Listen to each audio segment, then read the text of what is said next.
And staying with crime-related matters, murders are down 25% at the halfway mark of 2026. Data from the JCF showed that 275 murders were recorded as at July 5. During the same period in 2025, there were 362 murders. 7 police divisions recorded increases in murder, while 12 divisions recorded decreases. St. Elizabeth continues to be one of the most problematic so far in 2026, with a 140% increase. The division has recorded 17 murders so far compared to 7 at the same period in 2025. The St. Andrew North Police Division continued to record the largest cuts with a 74% cut in murders. Shootings are also down nearly 30%.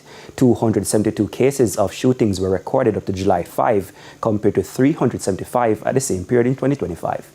Inviting Jamaicans to commit to redoubling our support for the security forces as they seek to finish the second half of the year strong. I think now would be a good time as well for criminal elements to understand that crime doesn't pay, and the administration in partnership with the security forces will not back down as we continue to pursue measures which have caused a major decline in murders. And make no bones about it, the administration has every intention to ensure that this trend continues. Both the Prime Minister and Dr. Chang have been intentional about doing the research and crafting the right set of policies which set the foundation for these consecutive years of decline.